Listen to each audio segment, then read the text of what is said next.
Because you've already entered, yeah. So I'm good, right? Yeah, it says you're currently speaking, and it turns red to speak. Okay.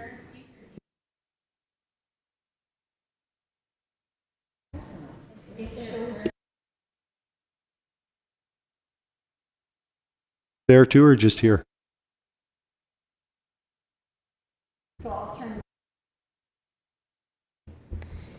Hi, Neil. Can you see it on your platform that I'm speaking? I certainly can. Okay.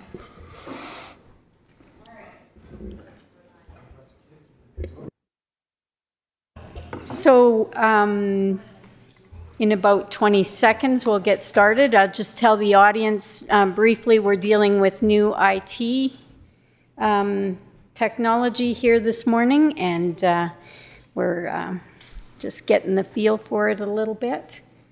Can you hear us okay out there? Okay. Catherine, are we online? Yes, we are. We're ready to go. Okay. Well, I'd suggest that we call this meeting to order. Everybody is here, so no reason for an excuse from the meeting. The minutes from our last meeting of August the 10th, they're in our package. How would you like to handle them, MPC? Holly, go ahead. I'll move acceptance of the minutes. Holly moves acceptance. Any questions, comments, concerns? All in favor of that motion? That is carried. Okay. Post-agenda items.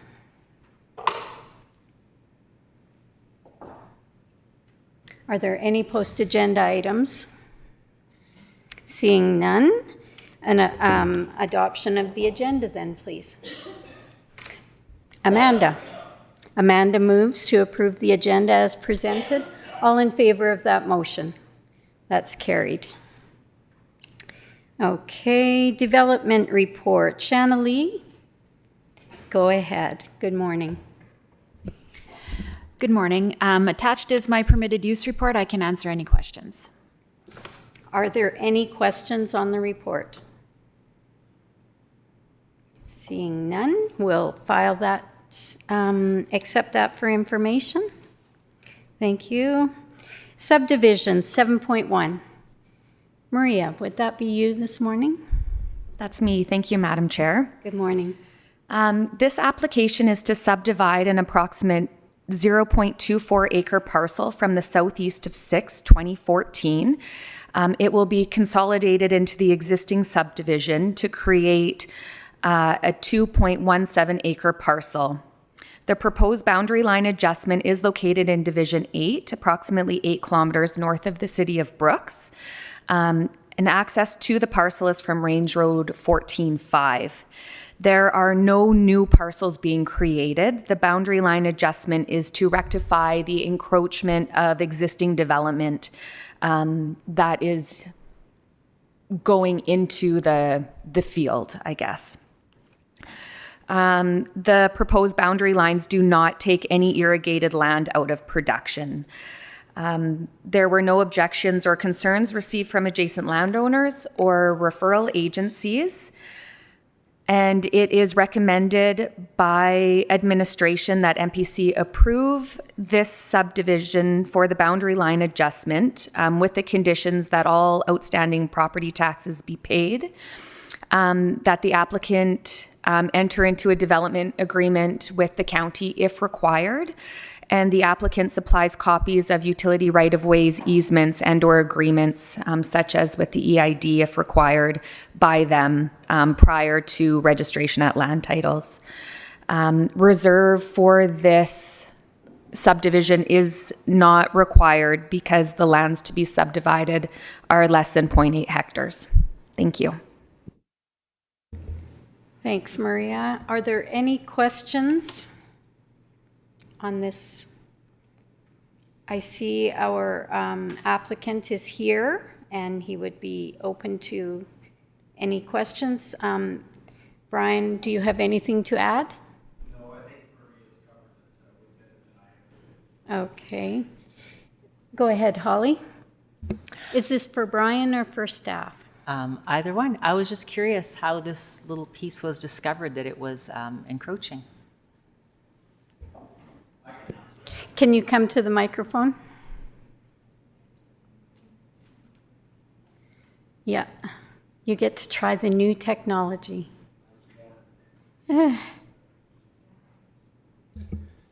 Hello.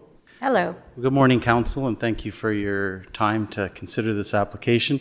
So I subdivided this originally, I'm going to say at least 20 years ago, and since then the septic field was, I would say, failing. And so I had, I think it was Win Gowdy out of GEM redo the septic field, and his suggestion was to go north. It used to be south of, you see those little line of trees that's in that yellow hash marks? It was south of there was the original septic field, between north of the house and those trees. So we went beyond that, so to accommodate all the requirements for soil analysis and whatever. But since then, in order to keep that with the parcel, because we're in the process of probably selling it, and I wanted to make sure that it was all neat and tidy and that it wasn't going to be an issue between the company that we lend the land to, that we rent the land to, and the applicant or the occupant of the house. So that's the reason for this today, and it's just to clean up some stuff. So thank you. Go ahead, Neil. Yeah, I don't have a question. I would make the motion to approve this. Okay. See no other hands, I'll call the question. All in favor of Neil's motion to approve? That is carried. Good. Thanks for coming in, Brian. Thank you, Council. And Maria. She's the best. Yes. You wouldn't be here without Maria. Either would we. Thanks, Maria. 7.2, moving along.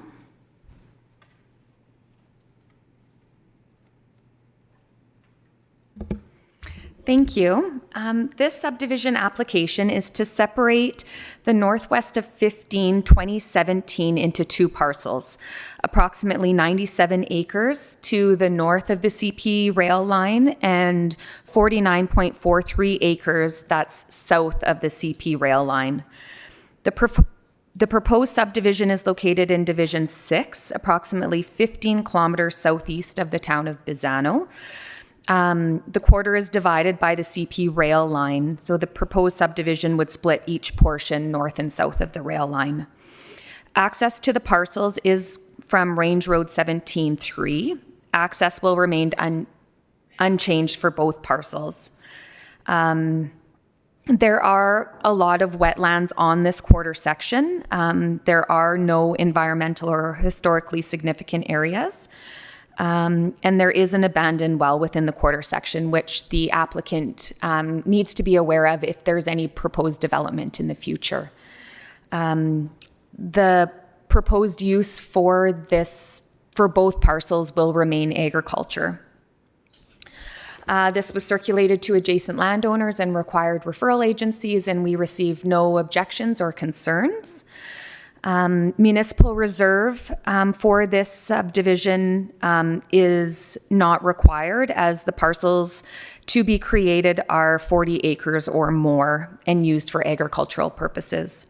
So it is recommended that MPC approve this subdivision with the conditions that all property taxes be paid, that a development agreement with the county be registered concurrently if required, and that any utility right-of-way plans, easements, or agreements required for any of the affected utilities be registered before or at the time of finalization.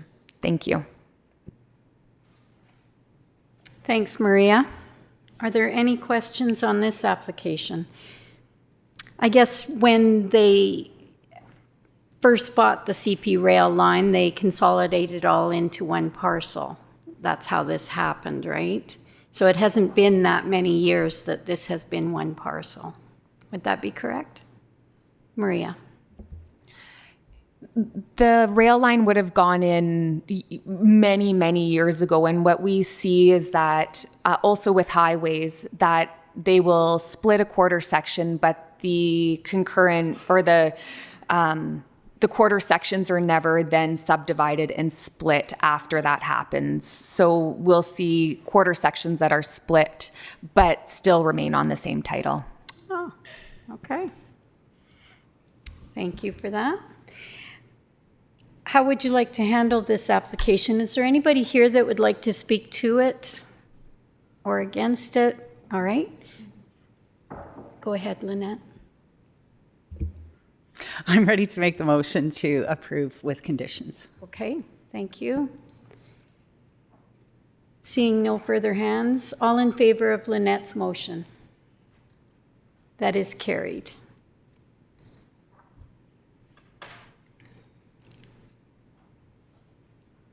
Eight point two. Sorry, 8.1. Jumping. Before we go to 8.1, give Maria a minute to get it up on the screen. I think we should do a round of introductions just for our audience and for the online viewers. We're going to start with Neil, if you would, please. Neil Johnson, Division 10 Councillor. Good morning. Amanda Philpott, Division 8 Duchess. Good morning, Ellen Unruh, and I represent the countryside around the village of Rosemary. Good morning, Greg Screever, Division 5, Lake Newell Resort and Castles. Hi, I'm Kelly Chrisman, and I'm chairing the MPC meeting, and I'm from the west side of the county, around Bassano. Good morning, Arno Dirksen. I'm from Division 9, the GEM area. Welcome, Matt Fensky, County Manager. Good morning, Holly Johnson, Division 4, Rainier, Scandia, and Bow City. Good morning, Adina Scandrup, Division 2, around the hamlet of Tilly. Good morning and welcome. I'm Dan Short from Division 1, Rolling Hills. Hi, I'm Lynette Kopp. I'm Division 3, Patricia Millicent area. Welcome. Catherine Siakla, Communications Officer. Cheryl Page, Planning and Development Administrative Assistant. Sandra Stanway, Brooks Bulletin. Shanna Lee Simpson, Development Officer. Hello, Maria Jackson, Supervisor of Planning and Development.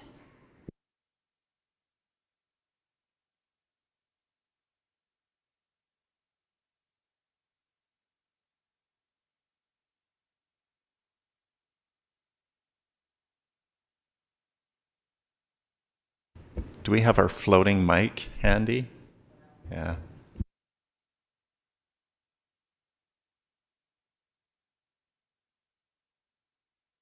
So maybe if we could ask you to come to the front, Mike, otherwise the audience I don't know if there's anybody on or not, but can you come to the microphone right here at the desk and speak into it with your name? Thanks, Maria. Do I have to touch that? No. Good morning, Robin Weiss, WR Farms, Rainier. Thanks, Robin. Jeff Tiffin. Hi, I'm Jeff Tiffin, Manager of the Planning, Development, and Engineering Departments. Morning, Barry Flood, Principal with Romantics Remediation Services. Thank you.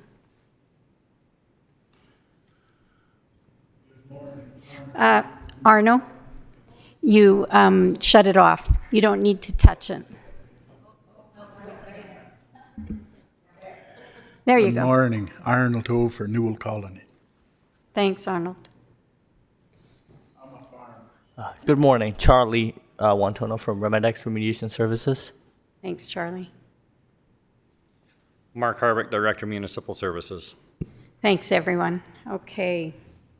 Our online world now knows who's here. Maria, would you take us through this 8.1? Oh, Shanna Lee.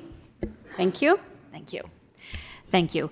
Development permit 2023052 is for the construction and operation of a Class 2 landfill 15 kilometers north of the town of Bassano. The parcel was rezoned from agricultural general to industrial general in April of this year. The standards of the landfill requires that there's a 450-meter setback from residents, schools, and hospitals, and this is maintained. The site coverage for the parcel is maintained. The development will have a fence around it. There'll be no structures added on this development permit. They will be added later, but the plans are to add a test trailer and a scale house. In circulations, there was no response from adjacent landowners. Their municipal services recommended that the applicant enter into a development agreement for the construction of the approach, which I have added as a condition to the permit. And the applicant and the landowner are here to answer questions. Thank you, Shannalee. Are there questions from MPC? Holly. Just wondering, we had a flurry of attention when this was first proposed and people had come in. Have there been any further comments in regards to this development permit? Shannalee. There was no responses from the circulations. Any other questions?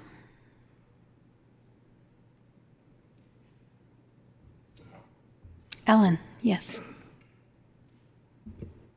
This would be for municipal services.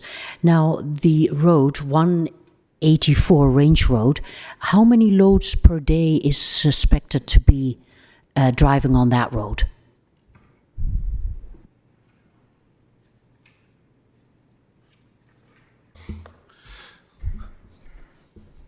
I'm not sure if that was in the MPC report or not, but I think it was about 10 loads a day because we did ask that of the applicant. And is it in there, Shanley?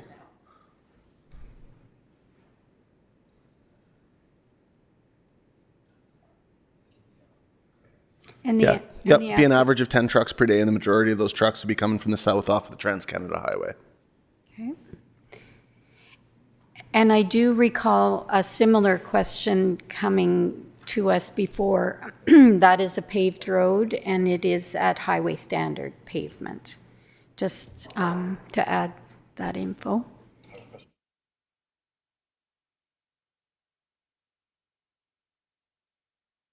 There you go. Early morning challenge here. I just have a question from the applicants. What's the estimated start and completion time of this development permit?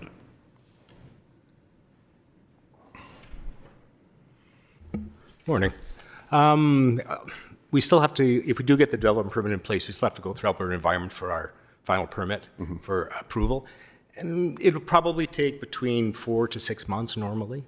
Now, it is going through the Lethbridge office, which is a little bit quicker than having to go through Calgary. So we are looking springtime, summertime, all things being equal. To be complete at the next 24. Yeah. Exactly. Okay, thank you. Hopefully. Yeah, thanks. Any further questions? Neil. Yeah, we've had a little bit of feedback on this from some people. Can you go over your forecast for what the market is for this, as far as competing with our landfill that's out there right now? There we go. Actually, I don't think there'll be much issues as far as that. The waste we're actually aiming for is going to be a little bit different. Our clients are oil field based. We're looking at more specialized waste, sulfur type soils. We don't think there's going to be an issue. There's lots of contaminated material, not in the county, outside of the county. There's plenty. And I don't think that our clients would necessarily be the same. There's probably some crossover. But in certain respects, I mean, it's not a bad thing to have somebody else in the same territory. You can kind of work with each other a little bit so that everybody wins. Thank you. Holly and then Matt. I know some concerns were expressed about garbage blowing. So you're having one fence around the entire perimeter. Is there any fencing inside to keep the area separate, or is it just a fence around the outside? There's just a fence on the outside. Now, the particular waste we're bringing in it's not municipal waste.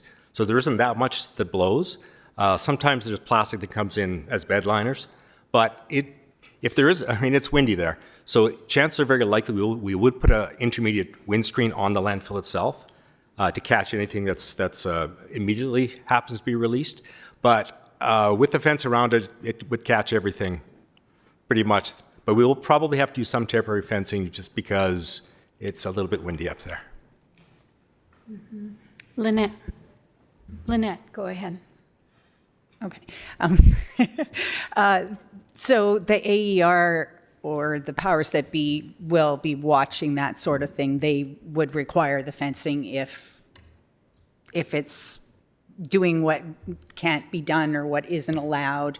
You would be regulated by others, like the province, not necessarily just the county. Yeah, it's part of our license that we have to track waste and make sure that nothing goes off site, and we do groundwater monitoring and soil monitoring. So it's part and parcel of, it'll be Alberta Environment, and there we yearly reports, and we have to do daily walkarounds and collect all that sort of thing. It's not really an issue at our other existing landfill. It's not an issue, but you have to be aware of it. But yes, it's part of our license. Arno. Oh, Matt, you had a comment. I'm sorry. You're all right. I was just going to refer back to Councillor Johnson's question and comment about concern related to competition, and remind Municipal Planning Commission that competition is not a valid planning consideration. I know it's a concern for our partners that we operate the Solid Waste Authority with, but competition does not factor into Planning Commission's decision. Thanks for that clarity. Maria has a comment, and then Arno. I just have one recommendation prior to a motion. If MPC wants to approve this, maybe a condition stating that the applicant makes provisions to ensure that garbage does not leave the perimeter of the development might be worthwhile considering. And that would also be in keeping with our local bylaws as well, but certainly reinforces, right? Yeah. Of course. And you'd be okay with that addition? Absolutely. Okay. Necessary. You would word that for us, Maria? MPC, Arno. Mm-hmm. I'm ready to make a motion if we're ready. I would move that we approve as per the recommendation with conditions outlined, and so I'll make that motion. All right. You've heard the motion. And with the addition, correct? Right. Yeah. Are there any further comments? Seeing none, all in favor of Arno's motion? That is carried. Thank you for coming in, and we wish you all the luck in your next application steps. I know it's in progress, but we'll see you again in the spring, probably. Well, thank you very much. And again, let me reiterate about the staff. They've been fantastic. Wonderful to hear. Thanks so much. Thanks for the feedback. Jeff, you can just skip performance evaluations this year because we've just had them.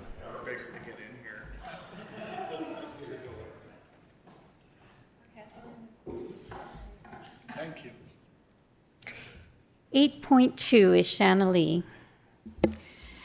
Thank you. Development permit 2023053 is for the approval of 2 shipping containers in the Ayamoto subdivision.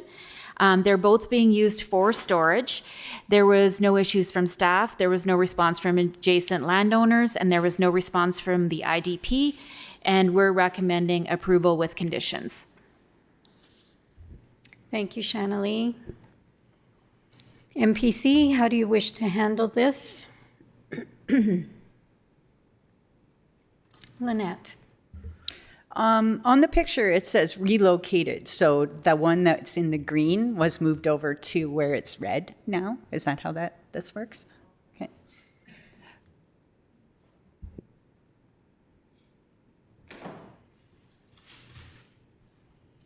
Dan. Motion we approve this as recommended. Okay. Any further questions? All in favor of Dan's motion then? That is carried.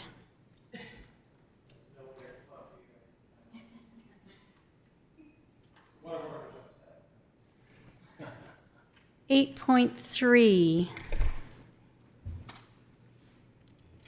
Shanley. Thank you. Development permit 2023056 is for the construction of an agricultural building with a variance to the front yard setback. A parcel is less than 1 kilometer southwest of Rainier. In my report, it does say Division 6, but it should be Division 4. Alberta Transportation has approved it.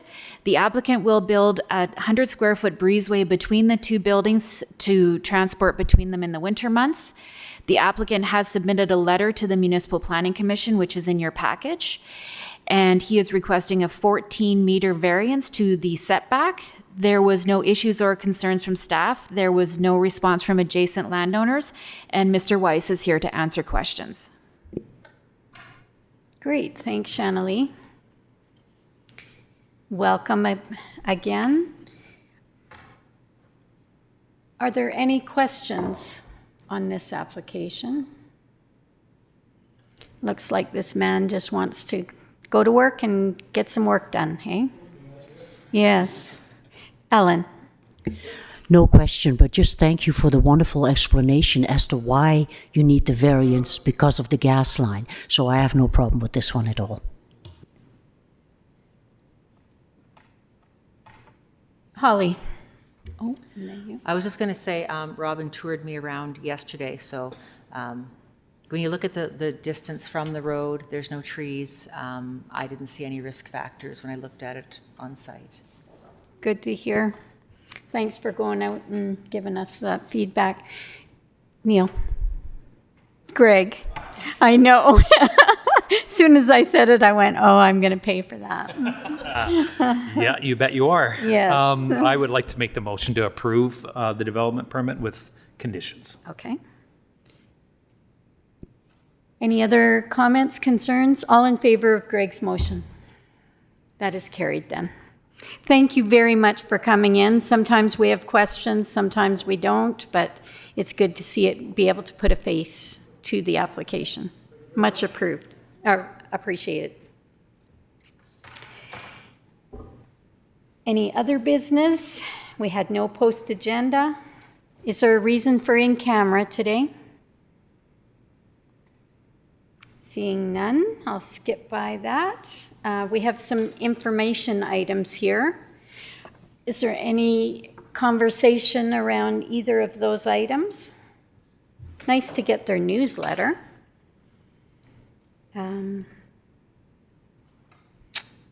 Seeing none, question period. Are there any questions in the queue, Catherine? Do we have any viewers today for MPC? 12. Thank you. Thanks for joining in virtually. I will adjourn this meeting. Yeah, thank you. I'm going to suggest that we will reconvene and begin our council meeting at 10:30, so 5 minutes. Council's good with that?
That's what mine says. Yeah, mine too, actually.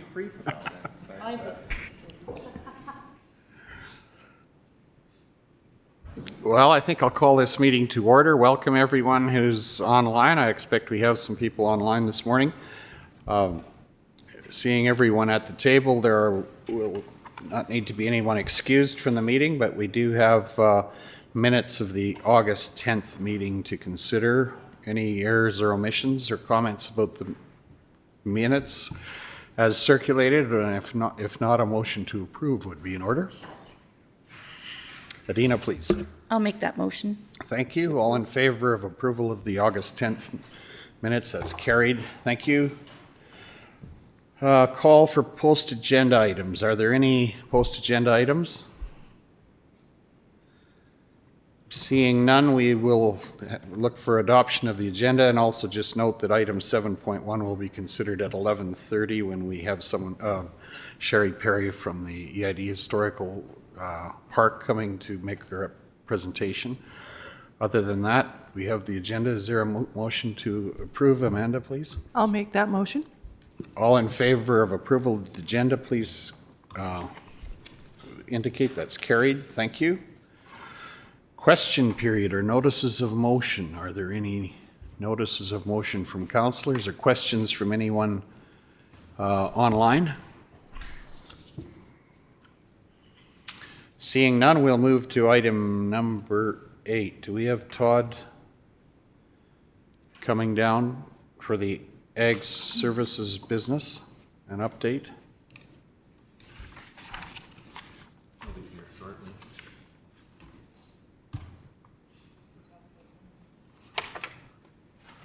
We could go to 9. Let's go to 9, administrative business to begin with. Policy review, manager of planning and development and engineering. Jeff Tiffin, please. We'll put you on hold for a minute, Mr. Green. Oh, he's Welcome. too slow. Thank you. Well, hopefully this is pretty straightforward, falling in line with our goal to get our policy manual updated. I took the liberty of updating our existing policy 2012-PAD-063 private sewage disposal system permit procedure.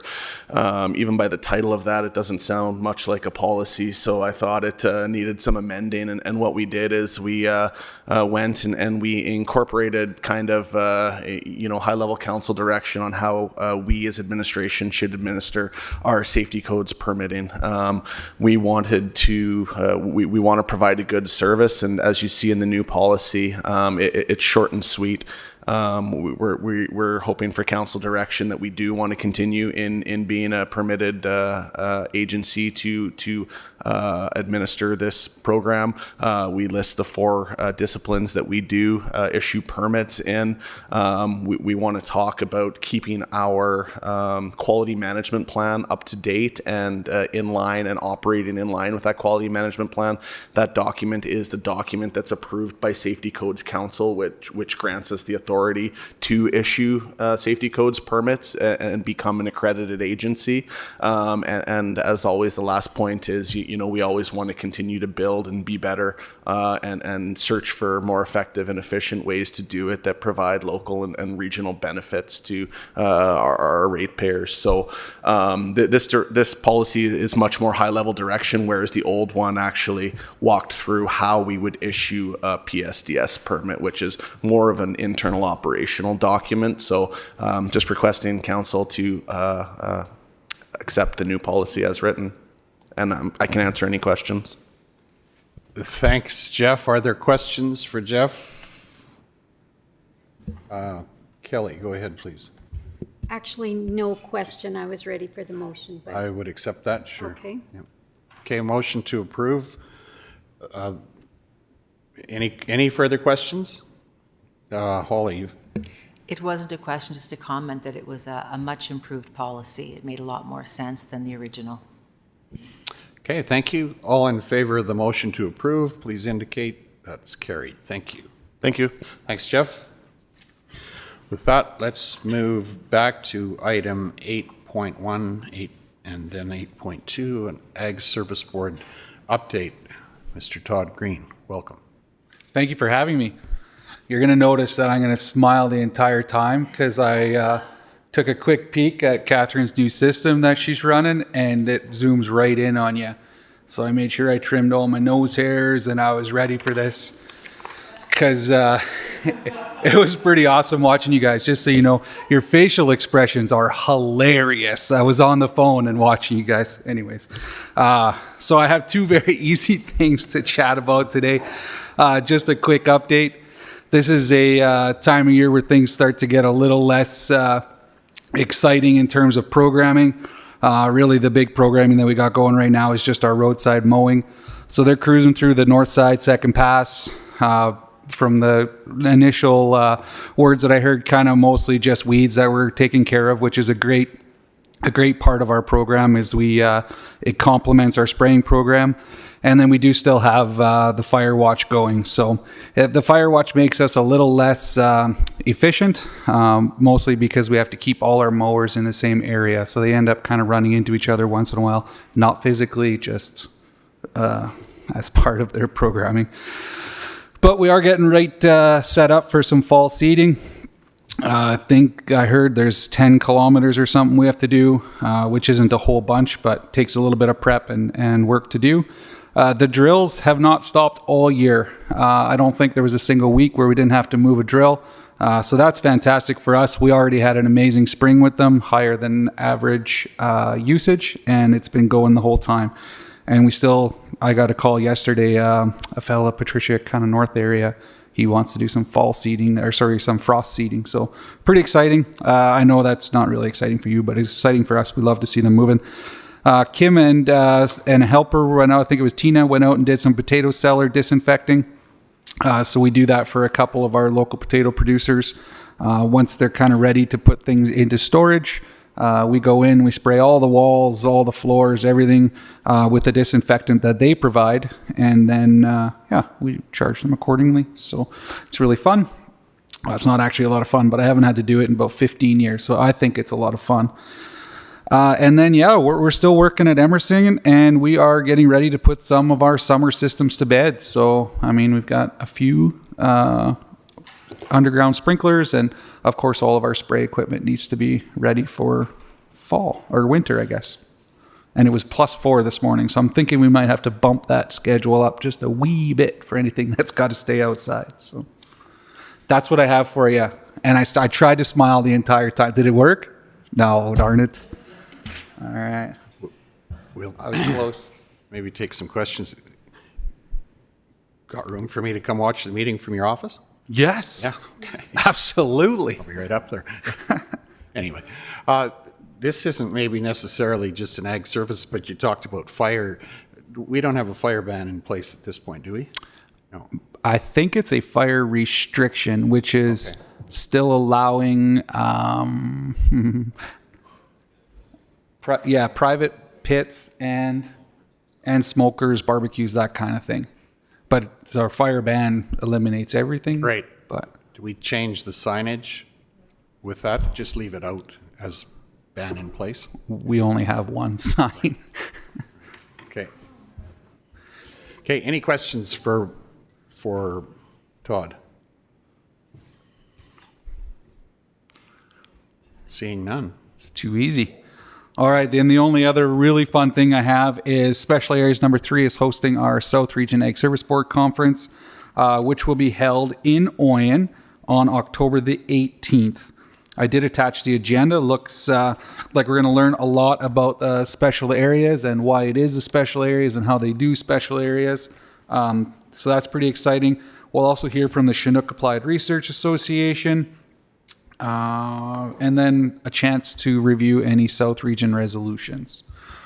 So the fun day is October 18th. It is a part of your functions of council, so we don't have to worry about that. Just who to register, I guess, is my reason to be here today.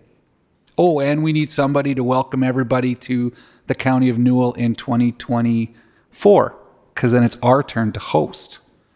And to be fair, in 2006, when I was just fresh on the scene, working at the county, I was only here for about a year and a half. We hosted one of these things. I thought for sure I would never have to do that again. And here we are. So it's been a good go. Thanks. Do you need response from us here? I don't. I just wanted to make sure that you knew it was here, and I should probably register us within the next couple weeks. So should we just set a deadline for letting me know? Sure. Wednesday at noon. Next Wednesday at noon? Yep. Sounds good. Yeah. That work. Next Wednesday. Clock is ticking. Deadline is October something. That week, we also have our committee of the whole meeting and a county meeting. Great. So you already have 2 full days that week, probably, Right. or 2.5. So it's a long way away, Todd, to make decisions already is kind of what I'm feeling. It's like, Yeah, thanks. Matt, you had a comment or question? Yeah, and we can consider potentially canceling the committee of the whole. We'll be looking at that internally. I've got one agenda item that has come that would be a good candidate for just punting to our budget review meetings.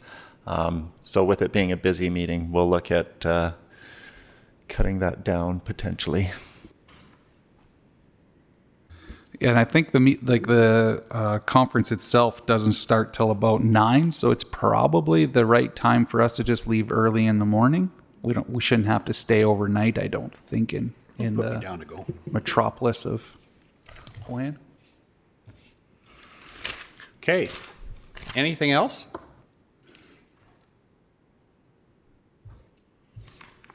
Easy. We're good to go. Thank you, Okay. Don. Well, thank you.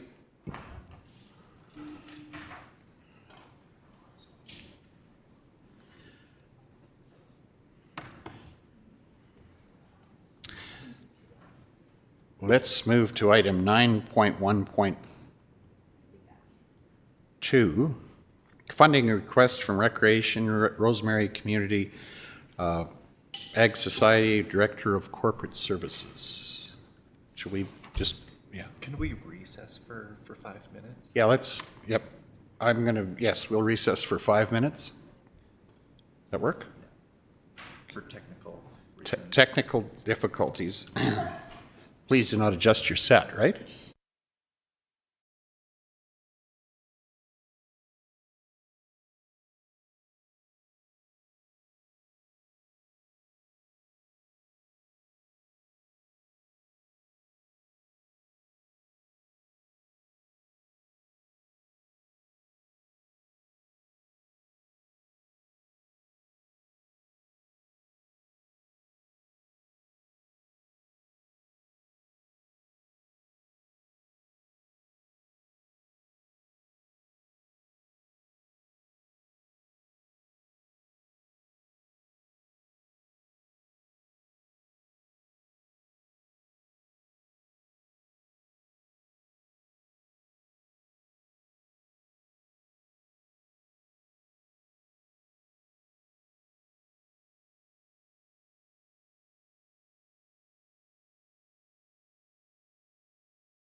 Technical difficulties are back on track and move to item number 9.2, funding request. Lane Johnson, welcome. Good morning. Good morning. We have received a funding request directly from the Rosemary Egg Society. Provided the history leading up to this agenda item before council. The request is for an amount of $38,148. So this would be funding that would be provided under the recreation funding that's made available for Division 7. The budget that we have in place for that actually was limited to $22,850. Last year, it was a similar request. We had a request that came in that was in excess of budget. The discussion that council engaged in then was to approve the full amount that had been requested, with the difference coming from the recreation reserve account. So the question before council is whether you're wanting to respond to this request in a similar manner to that which had been dealt with in 2022. I've pointed out in the report that the arrangement that we have with Rosemary is still being governed under the recreation, I guess it's the terms of the recreation agreement that we have with them. It's quite a dated agreement. We would both benefit from an update to that agreement. But the decision that's before council needs to be made, notwithstanding the fact that there is, that we should be looking at an update to the recreation funding agreement.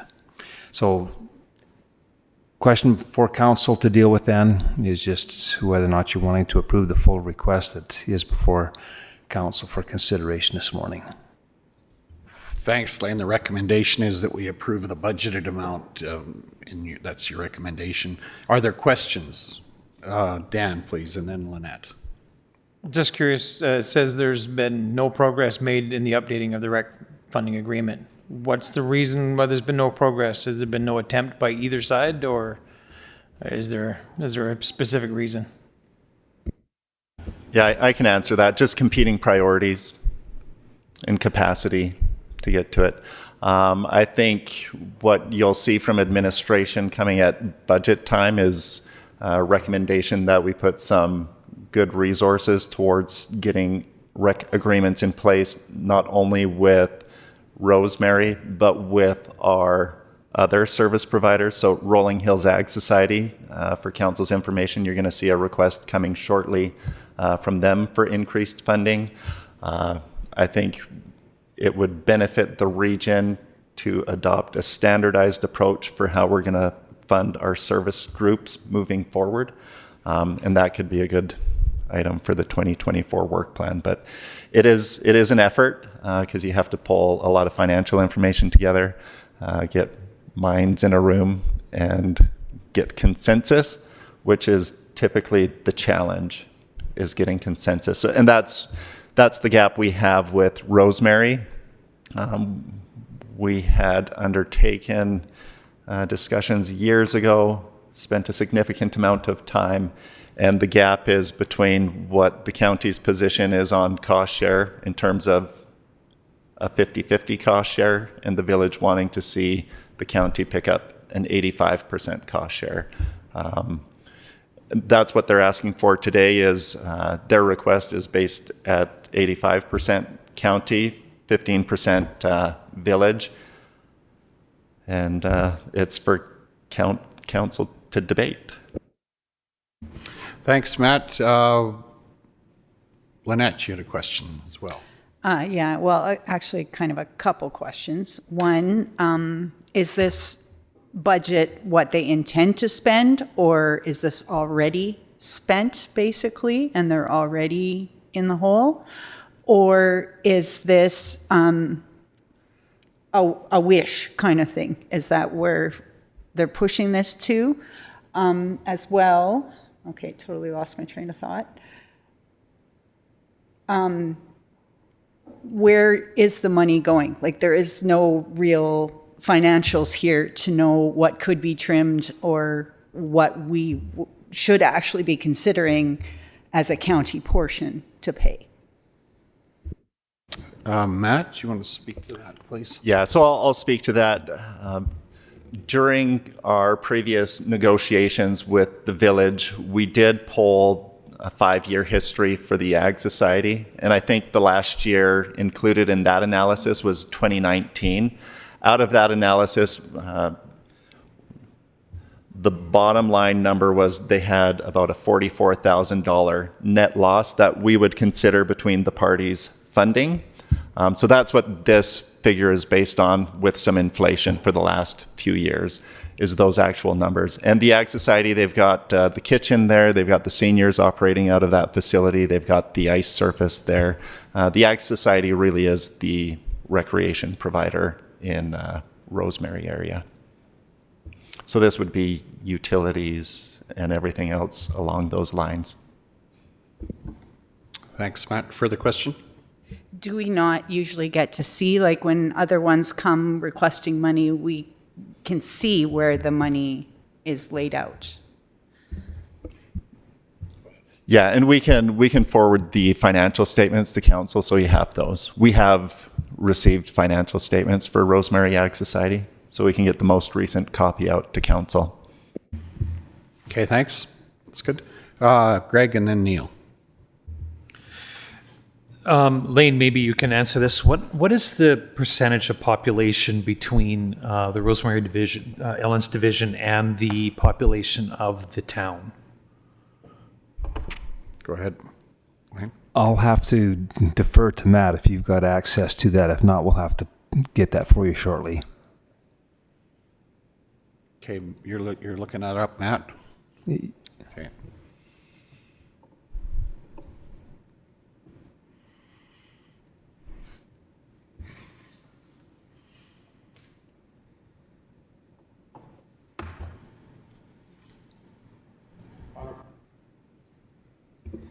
Oh, Matt.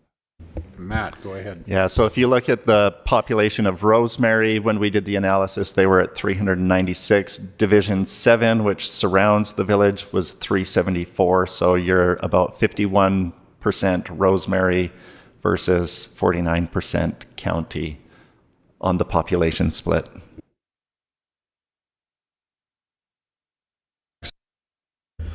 So looking at the numbers, what the village of Rosemary is basically anticipating with the request is that the county people are using the facilities more than the other, or would that be not safe to assume that? Go ahead, Lynn. I believe that the village has also included a portion of the population for the Division 3 area as well, the Patricia area, which comes into Rosemary. No, that would be for Duchess. That's where it would. So, good question.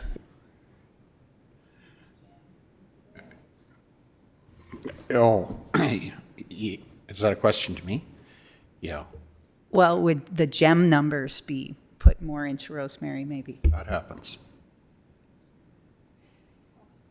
Yeah. Would likely be the Yeah. case. Yeah. Yes, that they would be pulling in some of the population from the other divisions. Yeah. Matt, Kelly, please. And just to add to that, the last time we had communication with administration from Rosemary, they were including special areas as well, because they felt that we were in a better position to talk to special areas than they were. Do you remember that? Yes. Yeah. So I just wanted to draw attention to that they feel that quite a few people come in from special areas to use their indoor facility as well. Right. Okay, thanks. Neil? Yeah, I got to go back to what Matt said. I don't think we should approve any of these until we go over the rec agreements and get them in place. Like even what we just heard, you want some population, so we pull in special areas, we pull in Patricia, we pull in Duchess. Then Duchess wants something, so they pull in special areas, they pull in Rosemary. That's kind of a mismatched way to do it. And until we get our proportional representation taken care of, I think we should slow down on these, because I'm not so sure that it's going out per capita on a very fair basis. And I could be wrong. I hope I am. Okay, thanks. Matt, you want to speak to that? Yeah, I would never recommend that funding goes out on a per capita basis because you don't have the same recreational assets scattered throughout the county. So I think per capita basis is not the right metric to allocate funds. I think the community needs to decide what they value in terms of recreation services, be purposeful about those services that you fund, recognizing that they come with a cost to the taxpayer. I think we need to have a conversation with all of our service providers who are seeking increases in taxpayer funding. What does the opposite side of the equation look like in terms of increases to user fees? We really need to have a holistic conversation, operating capital, and casting the long-term vision for the community. So, you know, a place like Tilly, which has a dated ice surface, a dated curling club, a seniors building that could probably use some TLC. What's the vision for Tilly when those things come to the end of their life? Do we intend to replace them, put Band-Aids on them, or is there a bigger vision coming from the community? Like, I don't think this should be anything that administration is telling the community they need to do. We need to hear it from the community. What do you want and what are you willing to invest in recreation services to have a great quality of life in your community? The matter at hand today, like this is a large conversation. We've been kicking this one around for a number of years. We're getting closer to what should make sense. But in terms of the funding request today, really the conversation is between funding it at that higher 85% share or the 50% share, which administration has recommended. Okay, that's right. And we do have a recommendation. Go ahead, Kelly, please. Yeah, and for me, it's the principle of coming in over budget year over year. Like, if we had all our service providers come in over budget or at budget or over budget every year, that would be a nightmare. We just couldn't operate that way.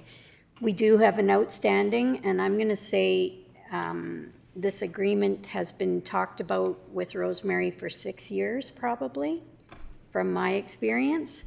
And so, yeah, we need to get on that. We need to stick to our budget. So I will make a motion to approve as recommended to stick to budget. Okay, thank you. We have a motion on the table. Ellen, you have a comment or a question? Yes, I just like to say there is not really an increase other than the inflation part. It is still based upon the 44,000 operating. But it is 85-15. Historically, it's been 83% county and 13% village. And I just wonder, there is going to be quite a shortfall. But after we subtract the village's portion that they are willing to pay, which is 15%, which is 6,732, that leaves us with a shortfall of 8,566. So just into before we get the agreements in place, I wonder if there is an appetite to fund the 8,566 shortfall. Just to put it in perspective, Rolling Hills, for example, receives 92,000 and Tilly gets over 158,000. So the ask is not huge. Okay, thank you. That's a consideration. Any further discussion? Holly, please. I think what I'm struggling with is all I have is a letter saying, please give us more money. I have no background saying, understanding the situation. It looks like there's one, just give us the same as last year with no explanation. I think I could have an easier time if there was something to go on instead of just the ask. Yeah, that is accurately the situation. We don't have more information. Okay, that's good. Any other comments? Dan, please. I asked earlier why there hasn't been any progress, and it's because it's not top priority. funding them at the budgeted amount leaves them at a shortfall, and it's immediately going to be a top priority, and we'll get that funding arrangement done. So I'm with you on the keeping it at the budgeted level, and let's get that agreement done finally. Stop kicking it down the road. Let's get at it. Okay, thank you. Any further comments? Are we ready for the question? Neil, please. Can that be a condition of that motion? The way Dan just described the agreement? Doesn't need to be, but go ahead. Yeah, no, I think it's budgeted for. They knew what was coming. We all knew what we were paying out. So I don't want to make it a condition. And we will have discussions about next year's budgeted amount. And there may be ramifications at that point. I don't know. But I'd like to see them get what was budgeted, what they were expected to work with. And yeah, hopefully we can work through this 6-year drought of an agreement. Okay, Matt, you've got a comment on that, please. Yeah, and I'll reach out to my counterpart there at the village and request that we get the IDP committee together to kick off renewed conversations on this front. Okay, thank you. Ready for the question? All in favor, please indicate. Opposed?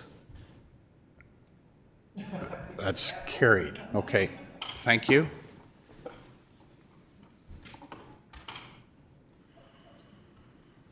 Okay, thank you. Lane, let's move on to item number 9.3, Southern Alberta Ortho Photo Partnership. Matt, you're going to take us through that? Yeah, so received letter from our counterpart over at MD of Willow Creek. This is a recurring project. We do it every 3 years. This is what gives us the ability to have those beautiful pictures on screen showing parcels and property lines that Maria and her staff pop up. It's what facilitates a functional web map that our ratepayers have access to. And we're really looking for the formality of council making the motion to appoint MD of Willow Creek as the managing partner, which is great for us. They do the heavy lifting and we get the data at the end of the day, and that will participate. We do have this included in the 2024 budget.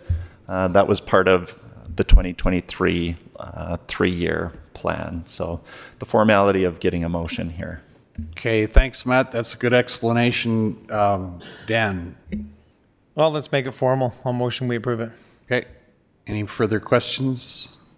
Amanda? You spoke here about EID covering 50% of the cost. Have they agreed to that? They have. Okay. Ready for the question? All in favor of the motion, please indicate. That's carried. Thank you.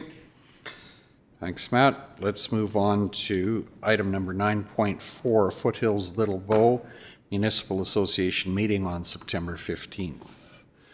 Ariana, have you got some... Oh, just a sec here. No. That's just a fact of the matter. I guess we need to find out who's going to attend. Is that... Yeah. Sorry, Ariana. September 15th, Foothills Little Bow. Matt, have you got any background for us? Yeah, so what we need is confirmation of attendance so that they've got enough food on site for when we show up. And if you have any ideas for information sessions or motions. Yeah, agenda items. I mean, we're a little late for motions. I don't think we're going to scramble anything meaningful together before then. But yeah, confirm attendance if we could.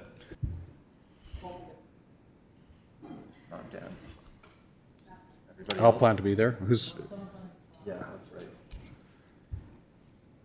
right. Do you need to have? So I've got everybody except Dan and Councillor Lynette. Everybody else attending? Okay, we're on. Okay, that covers that. Thank you. Now we're moving to RMA, item number 9.5, Fall Convention of the Rural Municipalities of Alberta. Ariana, please. This one is me. If you could move to the delegation, they're ready to go, and we'll get them out of here sooner. Oh, okay. So move to our item number 7.1, Recreation Facilities Improvement Funding Request, EID Historical Park. Welcome, Sherry Perry? Shirley, I'm sorry. Yes, sorry, I had that right. And Lane, you're going to give us some background?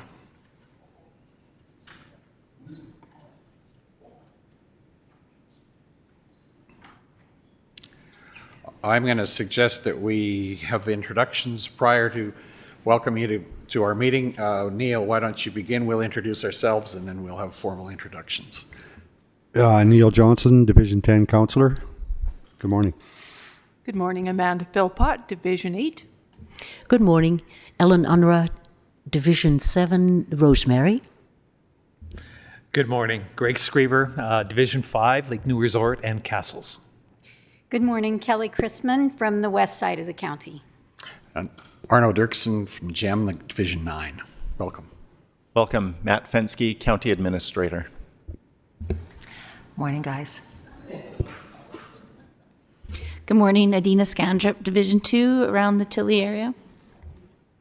Good morning and welcome. I'm Dan Short from Rolling Hills, Division 1. Morning, Lynette Kopp, Division 3. I'm the Patricia Millicent area. Welcome.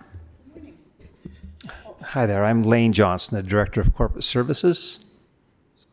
And our staff in the back, we've got Catherine Siaklik, Communications Officer.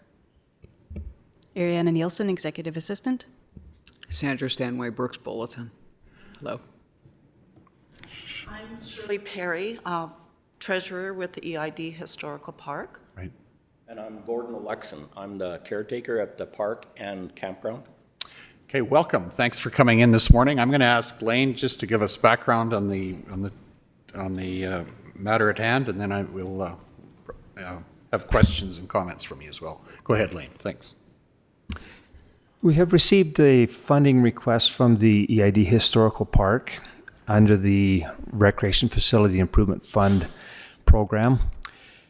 There was an upgrade to the campground facility that has been undertaken. The total funding that was requested was based, when it was originally submitted, was based on 75% of project costs. Now, shortly after shortly before the request came in, the policy was actually amended.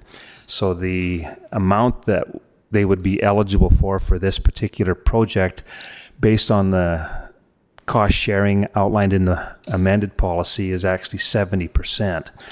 Now, I've shared information in the cover report that relates to an earlier application that had also been received from for another campground project within the county.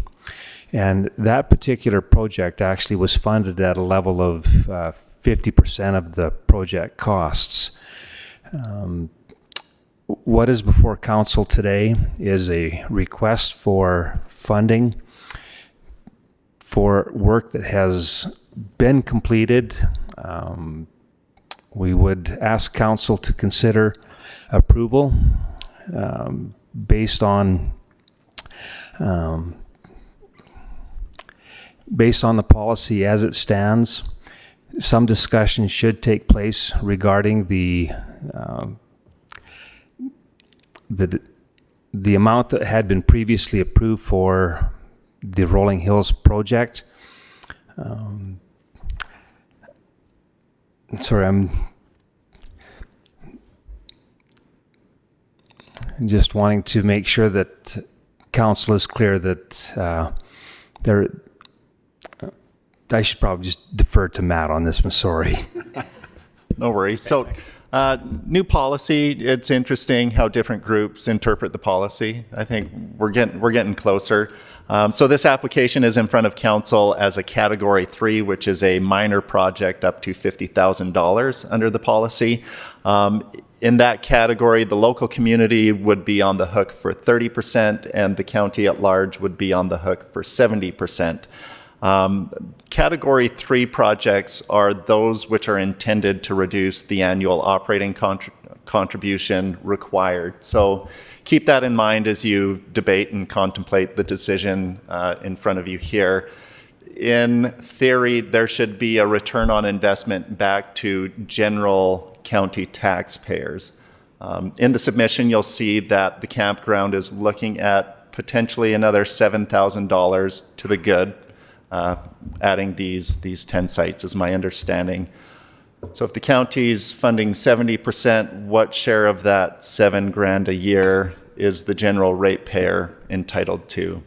I don't have off the top of my head what amount of funding goes to the campground through the Div 4 Rec Board, but I am assuming there's an amount that flows through the Rec Board to the campground.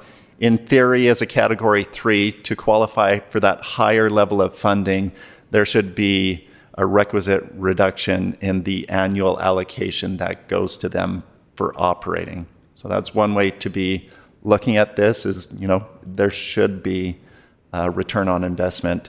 The other way you could look at it, Category 2, and that's where Rolling Hills came in at, minor project, long-term pre-planned. There again, and I think the total cost was under $50K, right? So you know what, you're actually going to be, it's a wash. If you were over 50,000, that bumps you up into a category where it'd be 50-50. But at the end of the day, yeah, 30-70 for a minor project, long-term pre-planned. So here's another interesting application. 2 categories it could potentially fit into. As a Category 3, we'd be looking for a return on that investment. Under Category 2, you'd fund it and be done. What category does it fit in best? Okay, thank you for that explanation. I'm not sure if it's clear to all of us. We probably have some questions, and maybe surely you might have some comments as well. But Neil, you've got a question specifically? Yeah, being that it's a campground,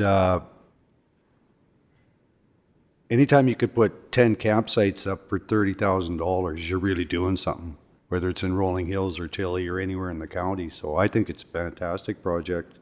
I don't care what category it's in.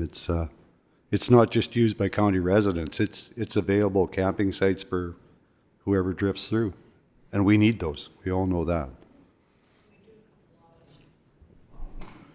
Do you want to make some comments with regard to the project, either of you? Yeah.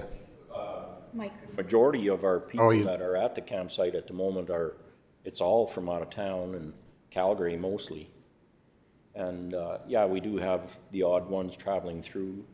We've had from the United States people and all over the place, And as of now, we are working on if you don't mind, just move closer to the mic and speak directly. We're working on a better website so that we can advertise more, and I'm sure that our facility will be used more. So, I mean, it's a going concern, I think. It's used to capacity most of the time? Pardon me? Used to capacity most of the time in the summer season? Well, right now, yeah, we're full, except for the 10 sites that we haven't got the power hooked up yet, Right, yeah. Power's there, everything's done, it just has to be turned on. Mm-hmm. We're reluctant, sorry, Kelly. Go ahead. We're reluctant to turn the power on because that will up our running costs. Like right now, the power is about $1,500 a month for the sites that we have. Mm-hmm. And as soon as we flip that switch on those other ones, it's going to go up. So we're kind of reluctantly holding off on turning the power off on this year. Yeah. But next year we'll. But nothing related to the decision we have to make? No. Okay, no, yeah, thanks. Sorry. Go ahead, Kelly. So my question last time and my question again this time is how many of your sites are year-round sited? And what are you doing to mitigate risk of ownership, of people moving in and claiming the land? That's a good question. Okay, I'm asking the wrong people. What are we doing as a county? Yeah. That has recently been squashed by the provincial government, so you don't get squatters' rights in Alberta. So then my question goes to how does one person go about getting sites at this campground? If people are living there or like moved in to permanent sites, how does another person get a site? Is it not public or is it private? No, it's public, and there's usually some sites that are available. Like not all of them are permanent, right? Like have permanent residents. What in them. percentage would you say? Well, out of the 40 sites that are being used right now, I always try to keep at least 4 open for people just traveling through. All the rest are permanent. But when I think it was last fall, there was one of the councils, or one of the county, somebody from the county, I should say, came out and he was assessing the trailers, measuring them and whatnot. And I had a conversation with him and I asked him like what this was all about. And he says, well, the majority of your sites look permanent. I said, yes. And he said, so that being said, he says, they're going to have to be paying a yearly tax. Mm-hmm. So I asked him, like in what amounts? And he said anywhere from $100 to $200 yearly per site. It would have to depend on the size of the trailer and what. And I ran that past quite a few of the campers, the people that own these trailers and that, and I've been there for like 30 some, or one guy's been there for 25 years. And he's fine with it. He says, no. He says, I'm sure that everyone else wouldn't mind paying the extra tax, eh?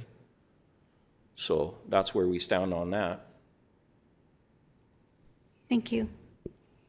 Thanks. What is the situation with, to clarify the tax situation? I just have a question about how we approach that. Yeah, that would have been part of the assessment process that is undertaken. And when there is a trailer that looks like it's being serving as a residence, then it's assessed on a different level than if it is just passing through and staying in the campsite for short term. Right, okay. Thanks. Lynette, please. So then who pays the taxes on that residence? They don't, they're just renting a space. So I don't understand how this works. Go ahead. The assessment notice is issued to the park directly, and then they have to follow up with whoever's occupying the trailers. At their discretion, basically. Correct. Park can pay the taxes that are assessed by the county on them, which is basically on county land? Yeah, okay. Kelly, please. So sorry, I took you down a rabbit hole because that's nothing to do with the application here today. We're deciding whether we're going to fund you 70% or 75%. And I would like to know the dollar difference. I couldn't find it anywhere. Can you help me with that, Lane? Because, I mean, there are other things that we can converse about, but the application here is between 70 and 75% of the project, correct? Okay. Matt, you've got a comment first, and then, yeah. Yeah, it's at 70%. The conversation would be about, and I think this is where Lane was going, is precedent set with Rolling Hills at 50% for their expansion, and this one at 70% under Category 3. So, and I think you can likely ignore the Rolling Hills decision. If they come back around, we can have the conversation at that time. But it really is looking at this as a category 3.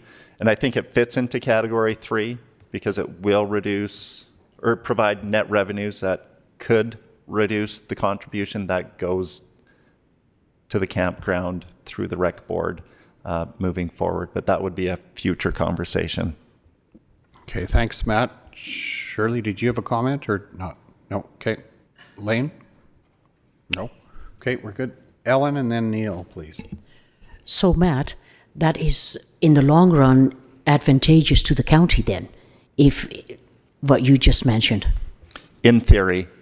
But as we move forward and utilities are coming on and we know utility prices are going up, there's not many budget lines that stay static. So if everything stayed as it was last year, yeah, you could probably count on, well, they're not going to request the same amount from the rec board, but they might end up being in a position where they do. Thanks, Neil, and then Greg. I support the funding 100%. But one question, what are your camping rates out there? $30.90. That's power, sewer? Just power. Just power? Power, and we do have washrooms where there's showers available. And we're wanting to add on, because like once those other 10 sites open up, I'm sure we're gonna need a little more shower space and washrooms. And our yearly rate is, they pay $600 per year, plus $30 for each night that their camper's occupied. How much is that again? $600 annually, like per year. So $50 a month. Right. Okay. And then $30 per night. Yeah. So we're pretty one of the lowest around, I believe. Yeah. So that's just to. So is there Greg, sorry, thank you. So I do see this as, I know in the area, I think campgrounds are important. I think that this is one way the county is investing in some campground facilities in the area. I am for this development, and I'm for the funding, even at the 75%, because how I see it is that with the addition of the 10 extra, we will be receiving taxes on that, because if it's proportionate, there will be probably 9 of them will be full-time camp spaces. Tax will be paid on that, depending on the size of the trailer and the like. So, as an investment for the county, I think this is a good idea. Okay, I just have one question with regard to this, and I'm assuming that the EID Historical Park is using this as a funding mechanism to pay for costs at EID Historical Park, and that your rates are current and that they're increasing as costs go up as well. In other words, people who park their trailers there can expect to need to keep up with current costs in terms of increasing utilities and all those kinds of things as things go forward. Is that accurate? That's the approach that you take? Yes, it is. We raised the rate 2 years ago to $600, and there was a lot of backlash from the campers. But if you don't have to pay it, you don't have to park there. Right. And then the $30 a night, I think that was raised at the same time. So, and then if they leave their fridges plugged in, they pay another $20 a month, like $5 a week for the fridge. Okay. So, but, and I, because of the increase in utilities, I do feel that we'll have to probably raise rates again next year. Okay. So. I appreciate that explanation in terms of the dynamic of what you're doing out there. That's good, and support it as well. Thank you. Holly? In answer to your question, Kelly, their request was $28,826. So difference between 70 and 75% is $1,921. Thank you. Dan, please. You mentioned the Rolling Hills decision. Do you guys have easy access or the memory of how that went down? What did they ask for, and what was it? Was it something they asked for more and we turned them down, or is just that how they asked for it? They had applied for 15,000 and that's what was approved. Thanks. Matt, you had your hand up. Yeah, I just want to clarify, 75% is not in the conversation. The policy is at 70%, just for clarity. Yeah. Thank you. Do we have direction? Greg, please. Not direction. I do have a question for the EID Historical Park. The name suggests that it's EID Historical Park. Does the EID actually contribute to the park at all with funding? Has the EID been approached to, because it's they're also they're a public group. The name suggests that they're getting some good press from the EID Historical Park, and I'm wondering if the EID Historical Park would. This isn't just a County of Newell project. This is an EID project also, in my feeling, and I think that they should be approached for funding also. Okay, thank you. I think we're kind of veering off the direction and the recommendation that we have today. Holly and then Adina, please.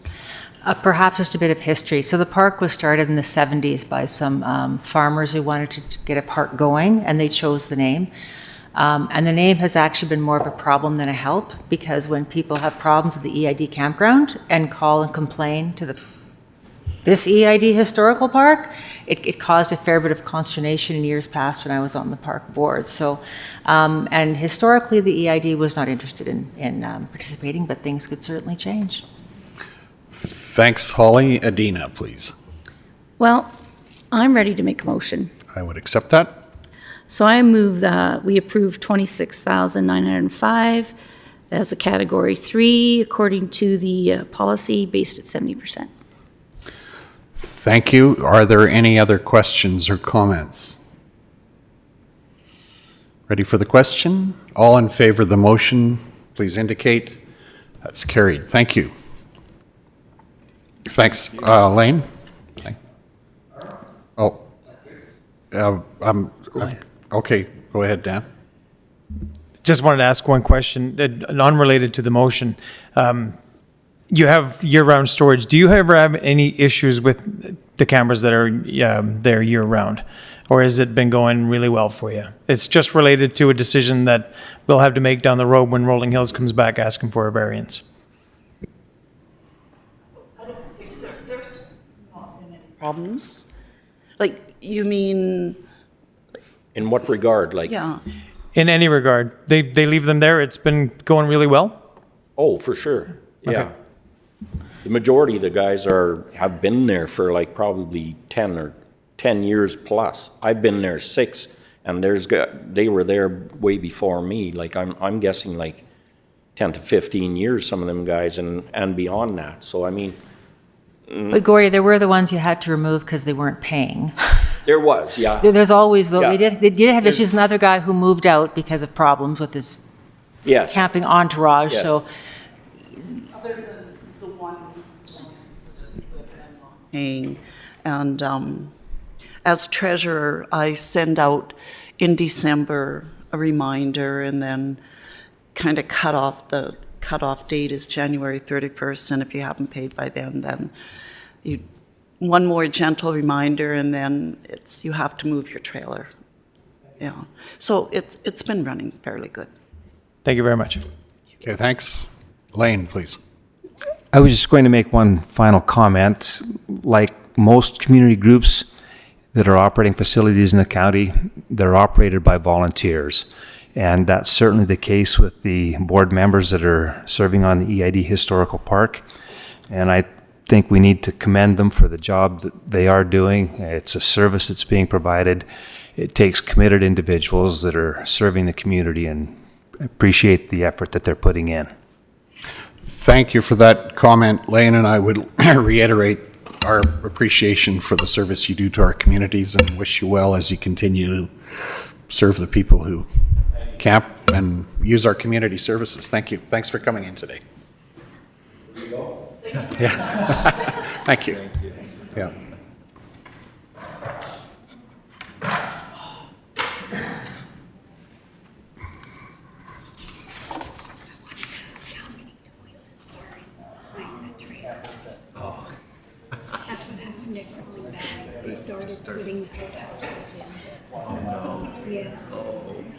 Well, they.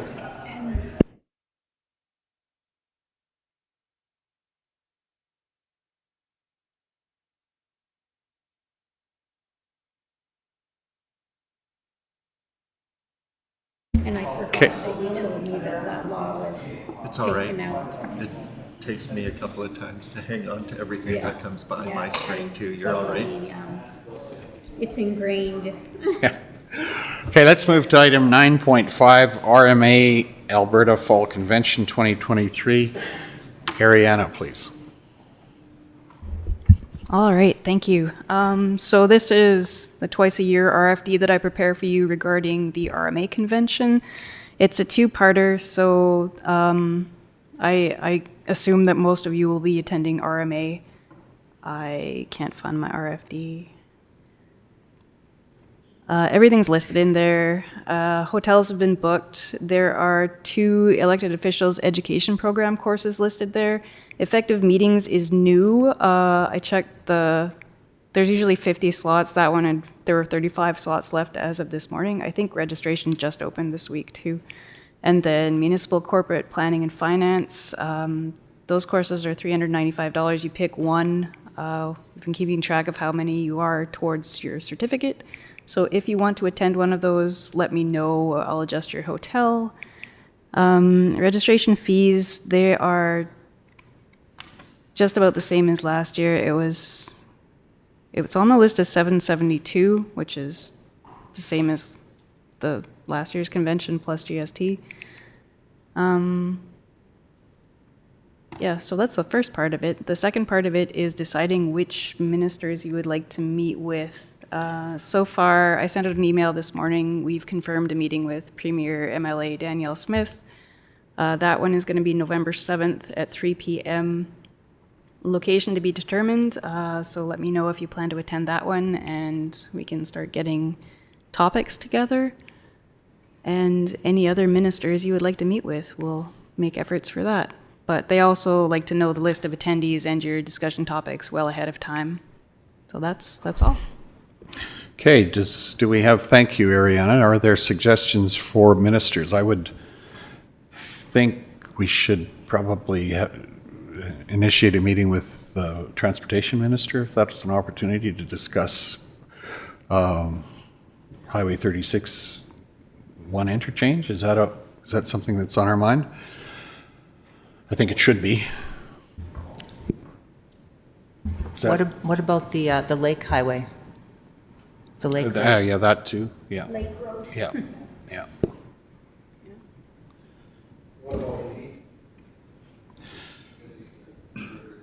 Easy.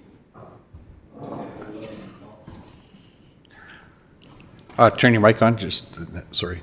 I'm thinking we should go right to the Minister of Finance. We got the Premier and the next one below, and Nate is very easy to get to. Okay. We could promote SAWA, several other things in the area, CDC. Yeah. CDC. Matt, yeah. Got it? Check. Okay. Greg? Do you know how long we have with the Premier? And is it worth about 15 minutes? And how many do we want in the meeting at that time? Okay, we can decide that. It doesn't have to be decided today. I think we can have a discussion on that too. Yeah. Matt, please. Yeah, and keep in mind, just because we asked doesn't necessarily mean we'll secure time. I think there's some of these ministers we actually would like to probably meet with not at RMA. because I think we need more than 15 minutes of their time. Minister Horner being one of them, Minister Sigurdsson being another, specifically related to CDC South and SEWA. I think RMA is about good for an introduction, but you don't have a lot of time to dig into the meat and potatoes, and I think we're going to be able to have some meat and potato conversations with both the Minister of Ag and Finance in pretty quick order here. The next couple of months we'll have enough details from infrastructure and ag, what our opportunities might look like at CDC, and SEWA's having their AGM right away.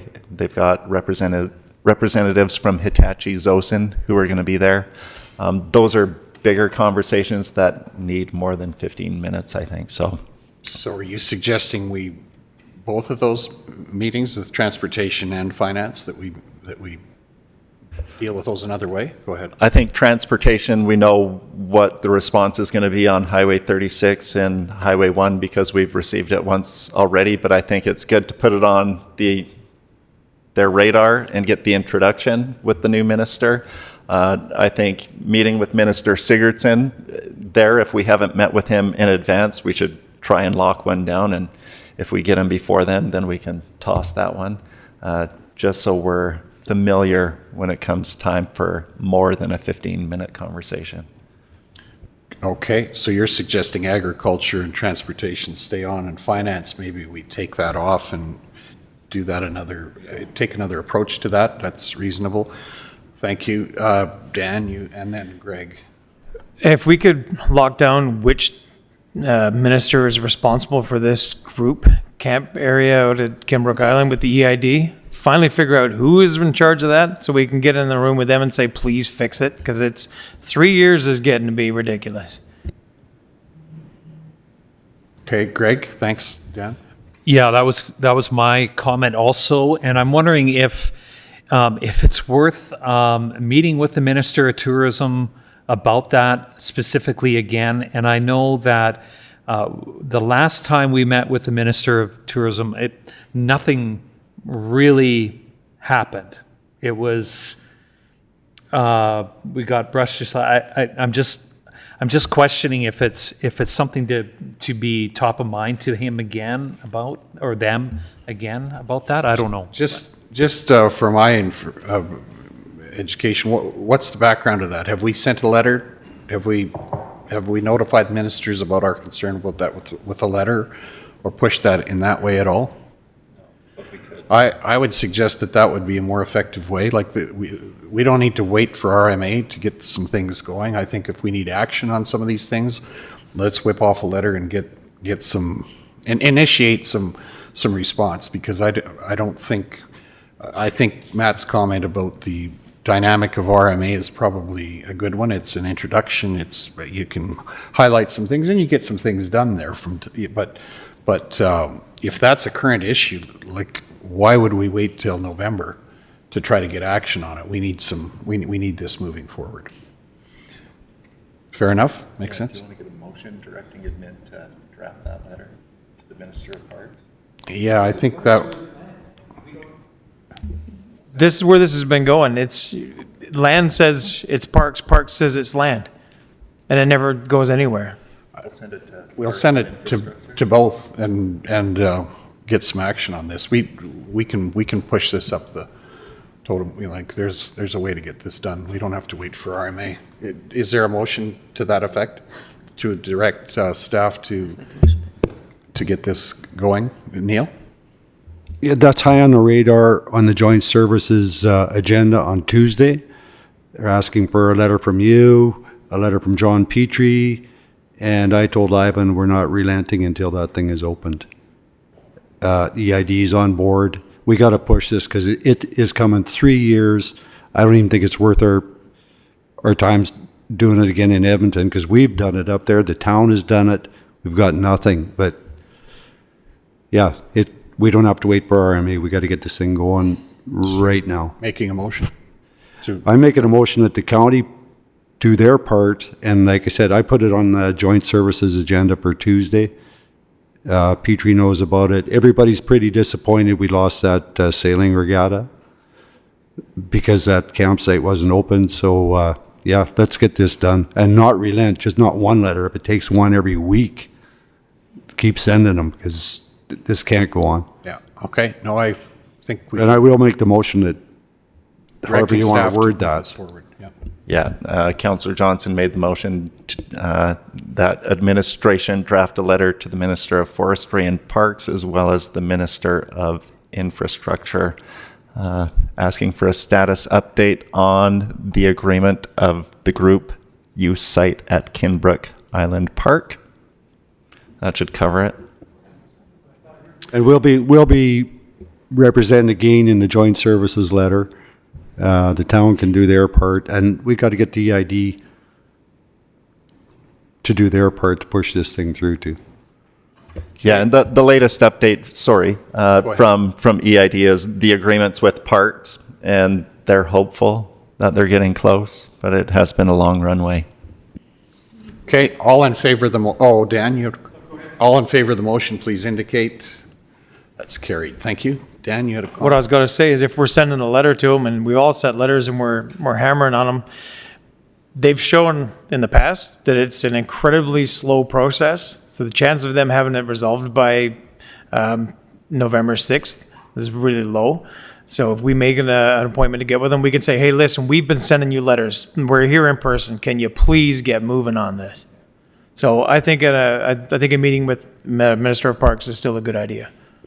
Okay, we'll put that on. Just one comment. When we met with, what was the minister? There were several of us there. We brought this up, and she said, well, you don't need me. Go to the Premier. Was her exact words. So maybe we should go to the Premier on this one. She's our MLA. She can go talk to the minister. Or is that the wrong way of doing it? Strategically, we can do that. I think we would speak to our MLA about those things anyway. So I think that's reasonable, and we can certainly do that, and we'll have the opportunity at RMA or maybe before that if we need to. So yeah, I think it's worth it. Yeah, just good that way as any other, or better. Yeah. Okay, I'm going to suggest that we also request a meeting with Minister of Infrastructure, because this relates to that, as does what's happening at CDC.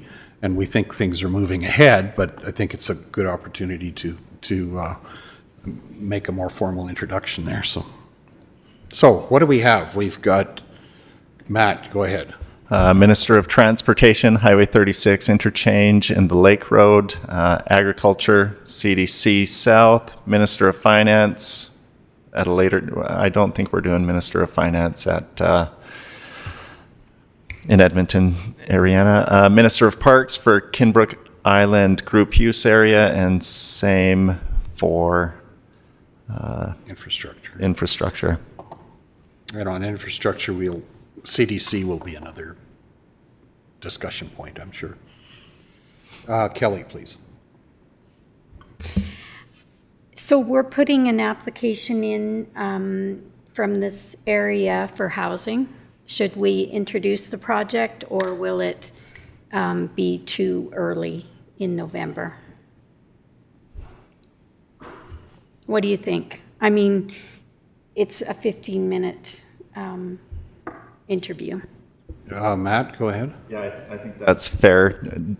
Depending where we're at in the process between CAO and Bassano and design with John Brown, I don't think it hurts to give them a heads up to look for this application, because it's going to be awesome, and approve it when it comes in. So what ministry? Infrastructure? I'd say seniors housing. Okay. Yeah. Okay. Okay. Neil? Last year when we were scared PCs might lose, we saw a couple NDP shadow ministers. I wonder if it's worth keeping that door open. They are just as bright as the rest of them. It's 3 years to the next election. We'll do that in vote 2.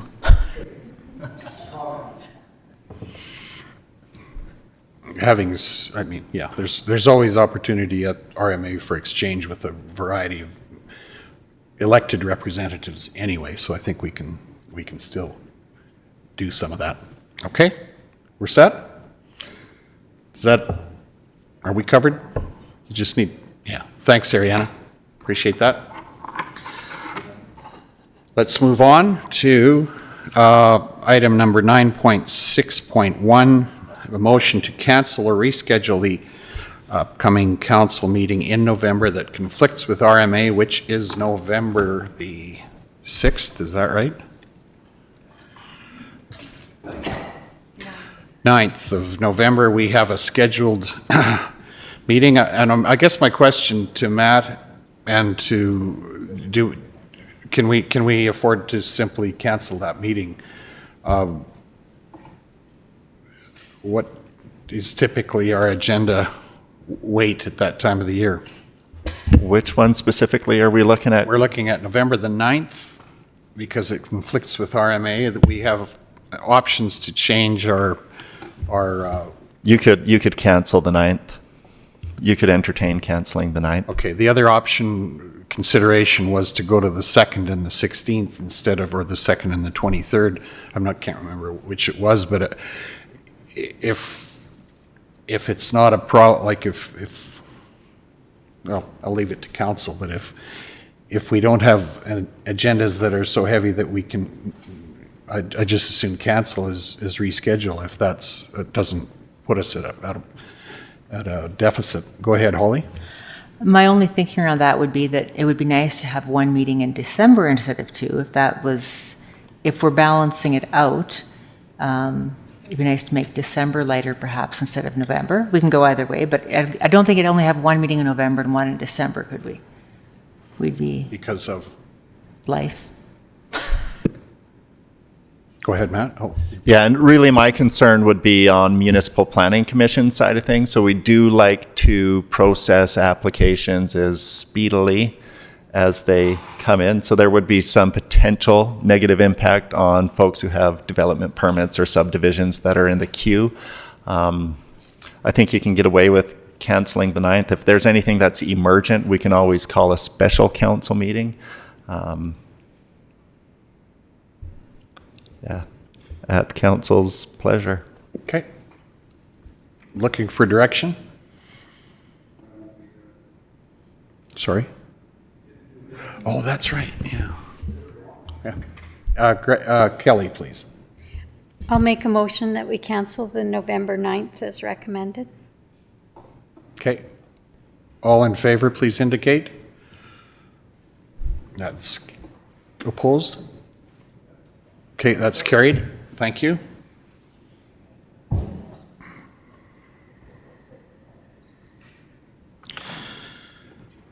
Okay. 9.7, councillor payment sheets. What do we have to decide or work with there? Are there any comments or questions, or we go for a motion to accept councillor payment sheets as directed? Holly, please. I'll make a motion to accept as Okay, any other questions? All in favor of the motion to accept the councillor payment sheets? That's carried. Thank you. Requests for functions of council. Holly, please.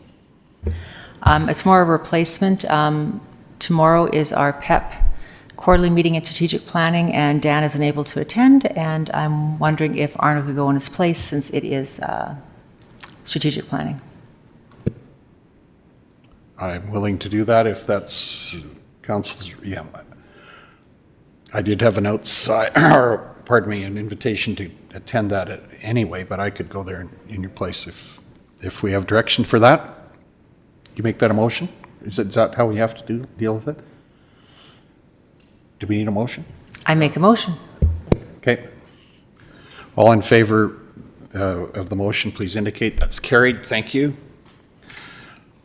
Are there functions of council that Neil, go ahead. I think this is time to bring it up. Sewa AGM is on the 22nd of September. They've asked that as many members of our council as can attend. Hitachi will be there. We are the county that's going to benefit the most So I think I sent you an email. Anybody that can go, you're more than welcome, and it would be a good show of support. Okay, I think we've talked about that. I've already agreed to go to that. It's an open, actually, with as many of our councillors as want to go, they want there. What's the date again, Neil? 22nd, I think. Of September? Yeah. Yes. In Vulcan. 10 o'clock in Vulcan. So whoever else wants to jump in, Arno and I are going, and Matt is going, I think.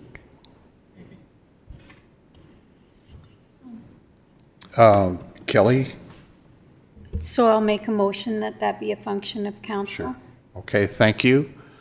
All in favor of that motion, please indicate. That's carried. Thank you. Any other functions of council we need to consider? Lynette, please. I just wanted to bring up that ag conference that's going to be being put on by Cypress County. I don't know what that all entails, and I don't know if that should be a function of council or not. Does somebody have some insight? Thanks for that. Holly, you've got a comment on it? Yeah, it's only about 4 hours long. It's going from like 4 to 8 or 5 to 9. I forget what Beth told me. So it's a fairly short conference, but they're trying, because the only thing in the south has been farming smarter in Lethbridge, which is very much, I think they said, more research based. They want to have something that more current topics for agriculture, and to build, they want to build the first one. So I think it's good to be supported. What that means in terms of attendance, I'm not sure, but I think support would be great. Okay, thank you. Lynette, Then I would make that a function of council more for research reasons. But yeah, okay, and we can, anyone who wants, who's able to go and would like to go is able to do that. Okay, all in favor of that motion, please indicate. That's carried, thank you. Anything else in terms of functions of council? Seeing none, we'll move on to 3 minutes to 12. We have our municipal services business. Mr. Mark Harbert, welcome. Thank you. Quick update for council, just as you heard from the Director of Ag Services. We're in our typical practices: road grading, road graveling, construction projects, drainage improvements, things like that. So highlights out of this, again, our officers on the road continue to see very high speeds where they're getting people pulled over, so speeding being an issue. Operations wise, road grading is as best we can. Harvest is in full swing. Washboard, dust, though we're not getting any of that through complaints from our public. So, but it's prevalent. It's there. It's not really something we can deal with in drought conditions. So things seem to be going rather well there in a way.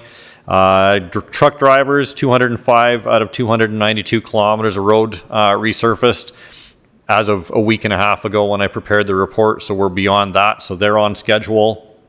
Maintenance operators, just like to highlight that from that high winds that we experienced in July, we had about 40 of our road signs snap off at the bases of the posts that they're continuing to get back in place.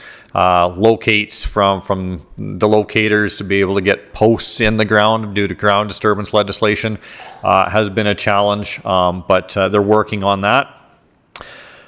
Engineering side of things, CNWP Phase 2, Contract 2 construction has completed roughly 35 out of 124 service connections. Please keep in mind, once you connect it, they do not get to get turned on. Everybody in the contract has to be connected. Then we send the letters out. That's when people can start coming to the office and getting their flow emitters. So not to get people confused that their water service is there, but you just cannot access it yet. And that's due to everything that needs to be done under the contract.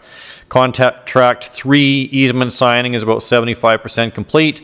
Planning on that tendering now. I'm not certain on that myself, but that was the discussion I had with the Manager of Engineering, Planning and Development.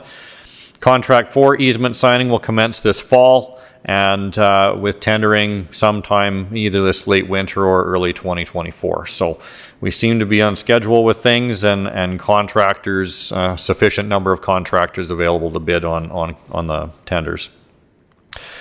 Tilly Landfill Reclamation, Alberta Environment Protected Areas has responded back, and our engineering partner on that is working with the county as necessary to keep that moving forward. Gravel resource exploration continues. Results and recommendations will be presented to council at a future meeting. Anything that is business intelligence, however, will be discussed in camera so that it's kept confidential. Silver Sage overlay. I think just about everybody should have had to drive across that, with the exception of 1 or 2 of you today coming to the office. Some milling of the asphalt where our tie-in and butt joints are going to be with the asphalt are taking place. Culvert replacements are ongoing, and they will have all of that work wrapped up by the end of October, I believe. So that'll be great to have that road done. EID partnership on drainage, land acquisitions remain in progress. Talking with the EID on alternatives and looking at design considerations and stuff, and we may have something for council in the future, but I need to talk with the general manager and the CAO on how we proceed with things. Kinbrook Connection Pathway Stage 2 is in progress. They have stripped, they have got subgrade prep done, they have got some granular base course down between Kinbrook and Bantry Bay, so Township Road 18-0. So that is proceeding well for what is expected to be completed this year, which is just to Bantry. They are proceeding beyond that up to where the canal is and where the bridge would be installed, so we may get more done than what's expected this year. And continue working in Laserfish with trying to bring efficiencies to the organization and even extending beyond our borders, because NRSC is contracted by us to do our water operations. So water activation forms, things like that. We've got forms developed that can now reach out to them, and we share that information back and forth rather than passing paper back and forth. And that improves communication as to who's been activated with utilities accounts and ourselves in the office that deal with the project. Don't forget, field day next Thursday, September 14th. Getting plans finalized and wrapped up for that.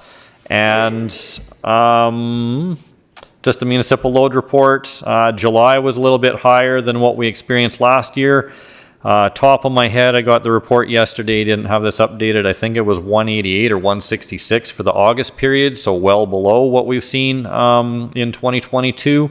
And yeah, we continue to hover around that 3 and 5 year average for permits. So we're not experiencing any growth in that area with seeing heavy and overweight, overdimensional loads moving on our roads, which means things are definitely slower than they were at their peak a number of years back. So if there are any questions, I'll do my best to answer. Thanks, Mark. Are there questions for Mark? Just clarification, you talked about dust and washboards, but you say you haven't had undue concerns raised about it or anything like that, and you're continuing to deal with roads on the rotation that you've not much at all coming through Newell Connect for service requests. So or calls, yeah. Okay, thanks. Lynette and then Ellen and Greg. Go ahead. The peace officer vehicle that is due till spring, when we do get it, will it be like the graders where it's there, but then we have to wait for stuff to be done to it, or will that be basically ready to roll? Yeah, it's not ready to roll when we get it from the dealership. It does need to be sent away to a supplier to upfit. And the interesting thing with it is we have to recover that equipment from the damaged unit until it's evidence that it is broken. That's when insurance will step in and authorize replacement of that as well. So the damaged unit is sitting in the backyard, and it'll be secured for winter weather and stuff like that, where there are a few cracks where things such as rodents or weather could get in. Haven't been too concerned about rain lately, unfortunately. But yeah, when we get that, there'll be a delay. And just for council's information, we did take one of our fleet trucks and we had it upfitted. So there is a light bar on a half-ton truck out there, and it has been deckled as peace officer. So that officer is back to full active duty.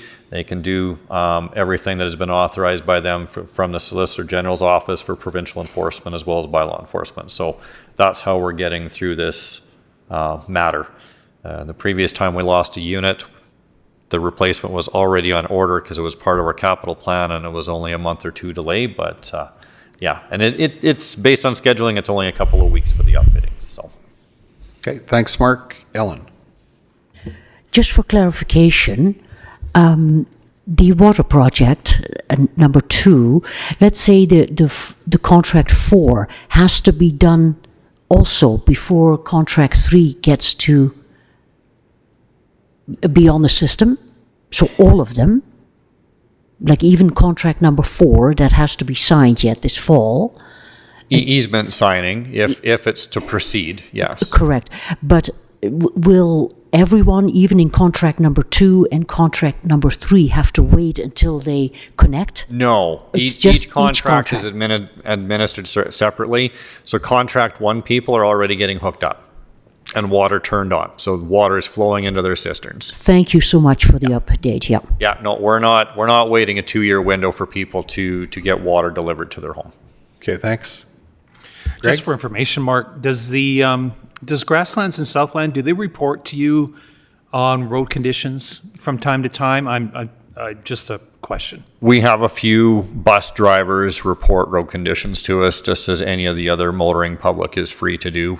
Some simply call in, which we're more than acceptable to, or they use the Newell Connect app themselves, and that's up to the individual. I can say there was one bus driver that reported some rough road conditions and sent the degrader out to take care of that matter. So, good, thanks. Any other questions? Seeing none, thanks, Mark. Could we have a motion to accept the municipal reports as Greg? Yeah, I'd like to make that motion. Okay. Thanks, Greg. All in favor, please indicate. That's carried. Thank you. We have no post-agenda items. There are some information items that have been provided to us. Are there any questions or comments about any of those? Seeing none, I'm going to suggest that we recess till after lunch and we'll go in camera at that point, eh? Okay, thank you.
They'll be back, I'm sure. Dan is just out there.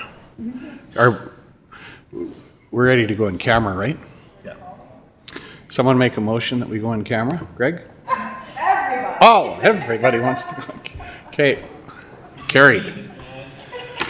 So we will go on camera, so that means that we'll be offline.